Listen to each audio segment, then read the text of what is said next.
Di rumah panggung inilah, Sapri, bocah berusia 7 tahun yang menderita lumpuh layu ini tinggal. Sapri tidak bisa bergerak normal, apalagi bermain seperti anak-anak lainnya. Setiap hari, ia hanya terbaring lemas di dalam bilik berdinding bambu dalam rumahnya, lantaran kedua kakinya lemah dan tidak berdaya. Sapri juga tidak bisa duduk sendiri. Untuk berpindah tempat, ia harus digendong ayahnya. Hingga usia memasuki 7 tahun, Sapri bahkan belum bisa berbicara. Ayah Sapri bekerja sebagai petani biasa, dengan penghasilan yang tidak menentu. Jangankan bawa anaknya ke dokter atau rumah sakit, untuk membeli obat saja, ia mengaku tak mampu. Menurut Mani, ayah Sapri, hanya tangan kanan Sapri yang bisa digerakkan sendiri, namun tidak bisa berfungsi normal, sehingga untuk makan pun harus disuap.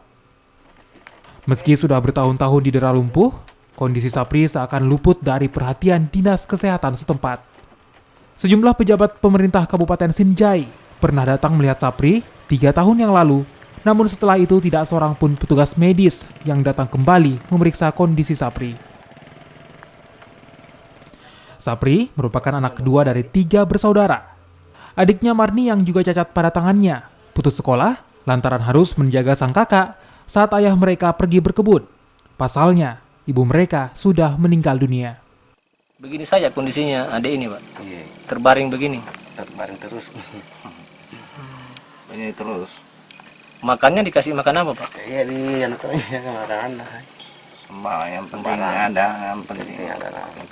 Yang penting. Susu enggak minum susu enggak? Enggak minum susu. Ya, kalau bisa diperhatikan untuk kehidupannya. Terutama dari dinas kesehatan, Pak. Iya, terutama dinas kesehatan, perhatikan apa mau dibantu. Karena ini kalau tidak dibantu bagaimana? Tidak bisa bergerak untuk cari kehidupan. Kampung Codong merupakan dusun terpencil yang terletak di wilayah pegunungan desa Bonto Katute, yang jaraknya kurang lebih 50 km dari ibu kota Kabupaten Sinjai. Sebelumnya, pemerintah Kabupaten Sinjai mendirikan pos kesehatan desa di Bonto Katute untuk memudahkan pelayanan kesehatan bagi warga. Hanya saja, pos kesehatan desa ini tutup dan tidak difungsikan lagi. Harapan masyarakat di sini, Pak, kalau bisa ada petugasnya. Ya, jika tidak ada kepedulian, katanya ini yang punya lahan, mau dia napakari, natanami kembali jangka panjang di sekitarnya. Ya,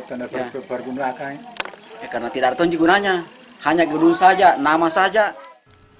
Untuk mendapatkan pelayanan medis terdekat, warga Codong Bonto Katute harus ke Puskesmas Bijinangka, Kecamatan Sinjai Borong, yang berjarak kurang lebih 20 km melalui medan jalan yang terjal dan berbatu. Muhammad Salih, Kompas TV, Sinjai, Sulawesi Selatan.